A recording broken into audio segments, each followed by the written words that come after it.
Good morning student, welcome to today's class. हमारा जो lesson है लेसन नंबर 7 मेंसुरेशन, आज हम उसमें प्रैक्टिस सेट 7.3 उसका क्वेश्चन नंबर 12 करेंगे। क्वेश्चन नंबर 12 है, in figure quadrilateral PQRS is a rectangle if PQ equal to 14 centimeter, QR equal to 21 centimeter, find the areas of part X, Y, Z। आपको इस figure में rectangle में 3 parts किए हुए दिख रहे हैं और ये तीनों पार्ट्स का आपको एरिया फाइंड करना है। PQ की लेंथ गिवन है 14 सेंटीमीटर और QR की लेंथ गिवन है 21 सेंटीमीटर। तो quadrilateral PQRS is a rectangle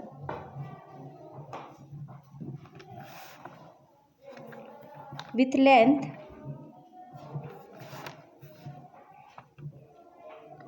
PQ equal to आपको गिवन है 14 सेंटीमीटर एंड ब्रेड्थ QR वो आपको गिवन है 21 सेंटीमीटर।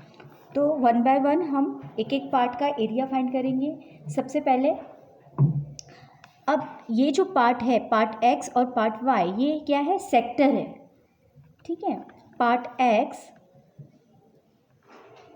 और इसको समझने के लिए हमने 2 पॉइंट यहाँ पे बनाए हैं, पॉइंट T और point U। Consider point T and U as shown in the figure।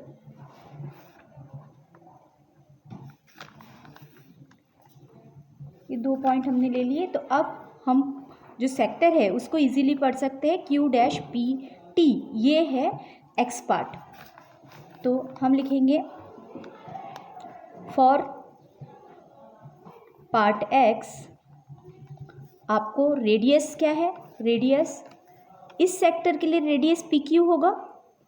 PQ की लेंथ आपको गिवन है 14 सेंटीमीटर। तो हम लिखेंगे R is equal to 14 centimetre और थीटा की वैल्यू 90 डिग्री, क्योंकि ये रेक्टेंगल है 90 डिग्री। तो अब हम सबसे पहले area of sector Q-PT find करेंगे, दैट इज X पार्ट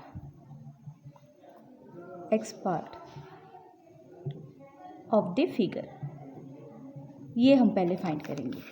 तो area of sector Q-PT is equal to हो जाएगा theta upon 360 into pi r square. ये आपका फॉर्मूला है। तो यहाँ वैल्यूज पुट करेंगे, 90 अपॉन 360 इंटू पाई की वैल्यू आपको गिवन है, क्वेश्चन के लिए आपको 22/7 रखना है, और 14 इंटू 14। तो ये कैंसिल हो रहा है, ये हो जाएगा 1/4, 7 से ये कैंसिल होके 2 टाइम, फिर इंटू 22 इंटू 2 इंटू 14। अगेन ये सब नंबर कैंसिल हो रहे हैं, 2 2 ज़ा और 2 11 ज़ा, 11 इंटू 14 यानी कि आ गया आंसर 154 सेंटीमीटर स्क्वायर। तो ये हो गया X पार्ट का एरिया।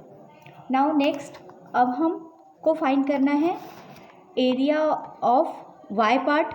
Y पार्ट के एरिया के लिए आपको रेडियस पहले निकालना पड़ेगा।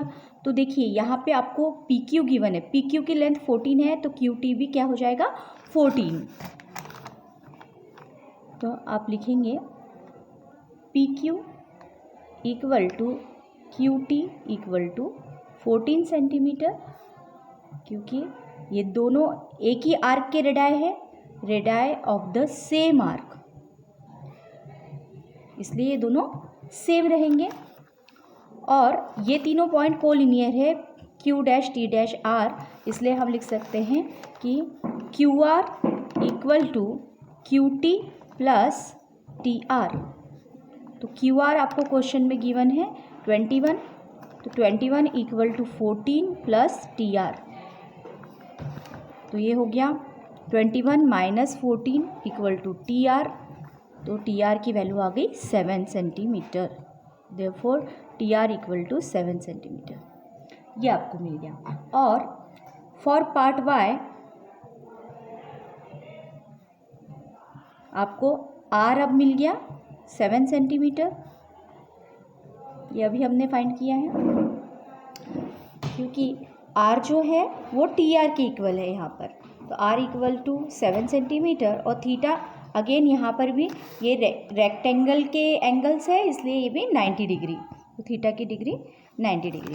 तो अब फिर से हम एरिया फाइंड करेंगे, तो हम लिखेंगे एरिया ऑफ पार्ट वाई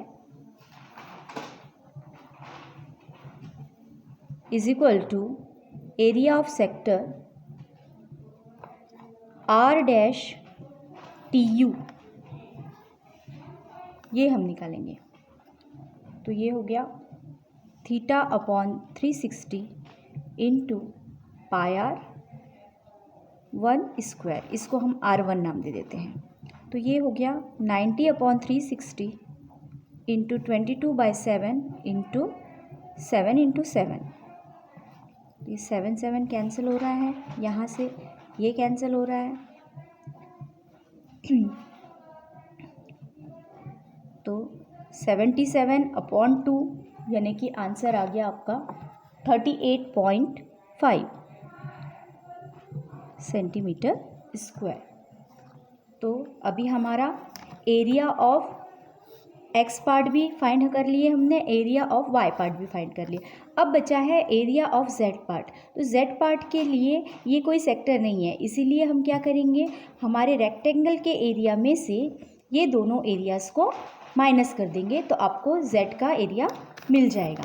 तो सबसे पहले हमको एरिया ऑफ रेक्टेंगल फाइंड करना पड़ेगा। तो area of rectangle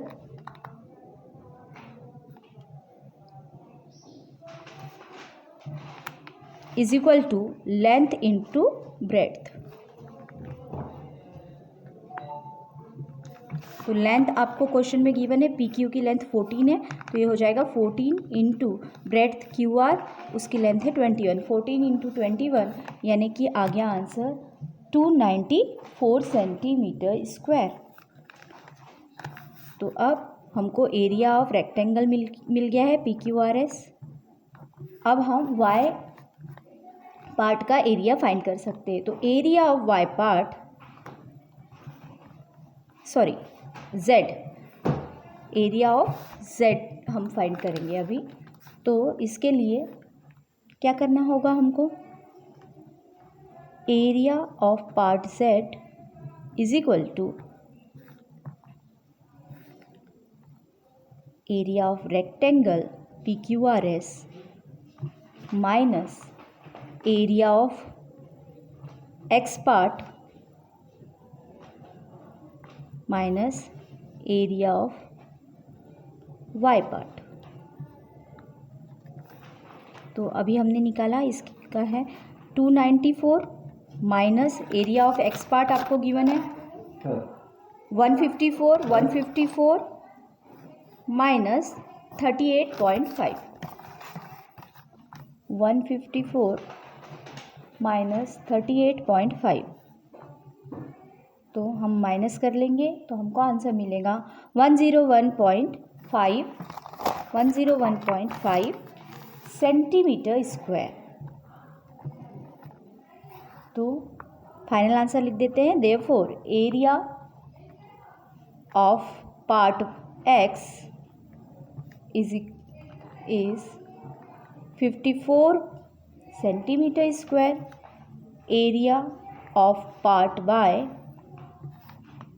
equal to 38.5 centimetre square, and area of part Z is 101.5 centimetre square.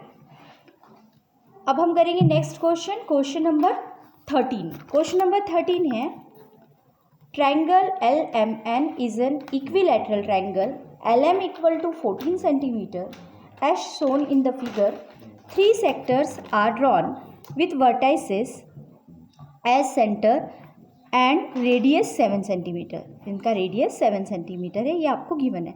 Then find area of triangle LMN, area of any one of the sector, total area of all the 3 sectors और and area of the shaded region. तो one by one हम एक एक find करेंगे. हमको question में ये दिया है कि LMN, triangle LMN is a equilateral triangle. Triangle LMN is a equilateral triangle.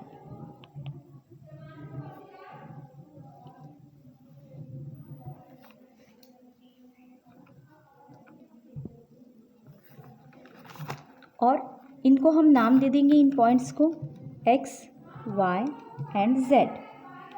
ठीक है. तो सबसे पहले हम फर्स्ट हमको फाइंड करना है एरिया ऑफ ट्रायंगल LMN. तो area of triangle LMN is equal to, formula है हमारा √3/4 इंटू साइड स्क्वायर. तो ये हो जाएगा √3 की वैल्यू होती है 1.73 डिवाइड बाय 4 इंटू साइड जो है इसकी गिवन है आपको क्वेश्चन में 14 सेंटीमीटर. तो 14 इंटू 14. तो इसके कैलकुलेट अगर आप करते हैं तो आपको आंसर मिलेगा 87.77 सेंटीमीटर स्क्वायर. तो ये आपको मिल गया. अब हमको सेकेंड फाइंड करना है area of any one of the sector. तो सबसे पहले हम एरिया ऑफ L-XY ये सेक्टर का एरिया फाइंड करेंगे. तो for sector L-XY XZ, Z है ये L-XZ, इस सेक्टर के लिए रेडियस आपको क्वेश्चन में गिवन है कि रेडियस 7 सेंटीमीटर है. तो हम लिखेंगे radius R equal to 7 centimetre और जो थीटा की वैल्यू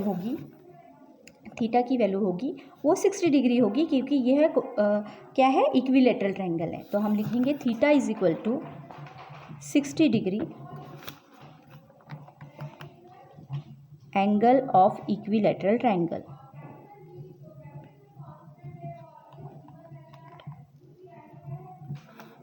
तो फॉर्मूला अप्लाई करेंगे. Area of sector L-XZ equal to θ/360 into pi r square. तो ये हो गया 60/360 इंटू 22/7 इंटू 7 इंटू 7. तो ये 7 कैंसिल हो रहा है. यहाँ से भी ये नंबर्स कैंसिल होके 1/6 बचेगा. 1/6 into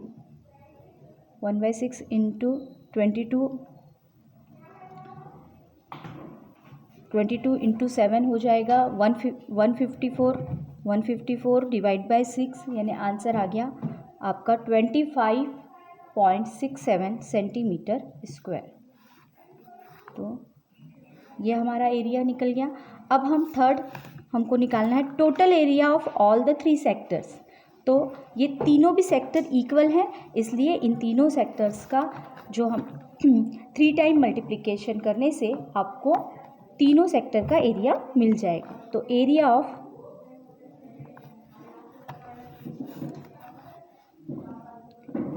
of all sectors are equal. Therefore हमने ये फर्स्ट फाइंड किया, ये सेकंड और अब ये थर्ड कर रहे हैं. देयरफॉर एरिया टोटल एरिया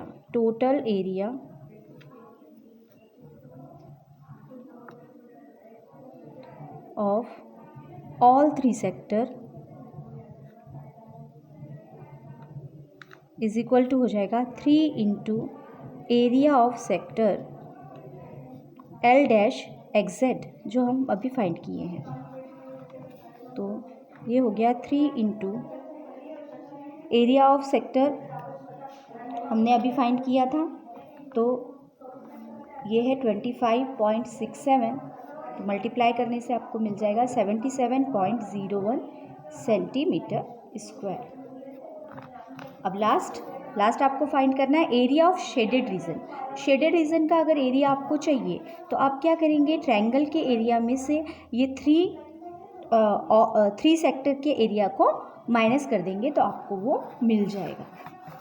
तो हम लिखेंगे फोर्थ के लिए area of shaded portion, area of shaded portion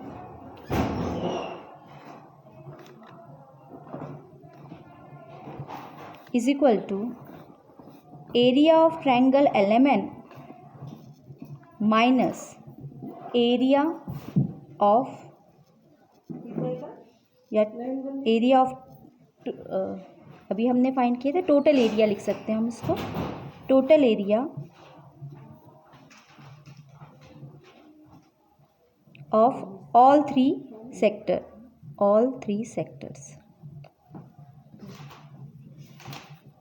तो एरिया ऑफ ट्रायंगल एलिमेंट हमने फाइंड किया था 87.77 माइनस हो जाएगा 77.01, तो आपको आंसर मिलेगा 7.86 सेंटीमीटर स्क्वायर। तो लास्ट में फाइनल आंसर लिख लेते हैं। Therefore first area of triangle LMN is equal to 87.87 centimetre square.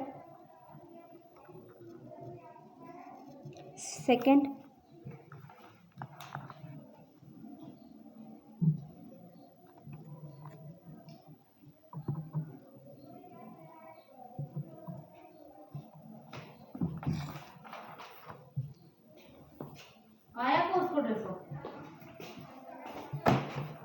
तो ये होगा 76। सेकेंड हमने एरिया निकाला है, area of sector L dash XZ, वो हमारा फाइंड हुआ है 85.67 centimetre square. Third area of all three sectors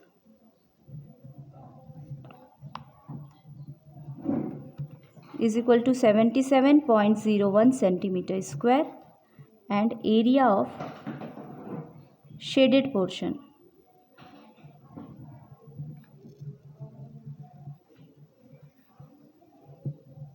ये आपका आया 7.76 सेंटीमीटर स्क्वायर।